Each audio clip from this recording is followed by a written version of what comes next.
आरोपीला आता अटक करण्यात आलेली आहे. साठेने देखील कबुली दिली आहे खंडणी प्रकरणात. एक लक्षात घ्या, ह्याच्यावरती रोज प्रश्न विचारणं आता थांबवलं पाहिजे. हे प्रकरण आता पोलिसांच्या तपासामध्ये आहे आणि न्याय प्रविष्ट होईल. ज्या दिवशी आपल्याला असं वाटेल की पोलिसांचा तपास योग्य दिशेने जात नाही, त्या दिवशी प्रश्न विचारले पाहिजे. पोलिसांवरती जनतेचा दबाव आहे, विरोधी पक्षाचा दबाव आहे. पोलिसांनी किंवा सीआयडीनं आतापर्यंत केलेली कारवाई, मला असं वाटतं त्याच्यावरती आपण विश्वास ठेवला पाहिजे. रोज उठून नवा प्रश्न विचारायचा, पोलीस तपासामध्ये बाधा येईल असं आता काही दिवस करू नये. जर प्रकरण आपल्याला हे योग्य दिशेने न्यायचं असेल, गुन्हेगारांना खऱ्या गुन्हेगारांपर्यंत पोहोचायचं असेल, तर मला असं वाटतं की बीडमध्ये आता सुरेश धस पुरेसे आहेत. सुरेश धस यांना देवेंद्र फडणवीसांचा आशीर्वाद आहे. धस साहेब आमचे जे काय बोलतायत ते फडणवीसांच्या आशीर्वादाशिवाय बोलणार नाहीत.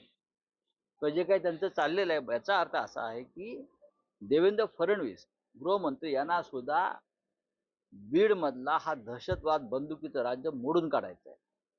ज्या दिवशी मला वाटेल, आम्हाला असं वाटेल यात काहीतरी पडद्यामागे वेगळं घडतंय, त्या दिवशी आम्ही पुन्हा एकदा या प्रश्नाला वाचा करू. बीड किंवा परभणी या विरोधी पक्षातले सगळे नेते त्या ठिकाणी गेले, भूमिका मांडल्या, पण एवढे दिवस हे घडतं आहे. उद्धव ठाकरे नाही, भूमिका मांडणं म्हणजे काय असतं? तुम्ही जे म्हणताय तिथे जाऊन भूमिका मांडणं, राजकारण करणं यापेक्षा तपासाच्या संदर्भात प्रश्न निर्माण करणं जे आम्ही करत राहिलो या राजधानीमध्ये बसून, ते महत्वाचं आहे. मोर्चाला जाणं, तिथे जाऊन पत्रकार परिषद घेणं, तपासामध्ये विस्कळीतपणा आणणं, या गोष्टी अशा प्रकरणात टाळायला पाहिजे. परभणीतले सूर्यवंशी आणि बीडचे सरपंच संतोष देशमुख यांच्या हत्या दुःखद आहेत. त्यांच्या कुटुंबावर डोंगर कोसळलेला आहे आणि नक्कीच उद्धव ठाकरे लवकरच त्यांच्या कुटुंबांना जाऊन भेटणार आहेत. राजकारण करण्यासाठी नाही, दोघांच्याही कुटुंबांना जाऊन भेटतील.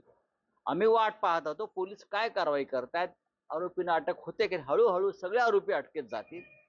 हे जेव्हा होईल तेव्हा आम्ही त्यांच्या कुटुंबियांच्या सांत्वनाला जाऊ, राजकारणाला जाणार नाही.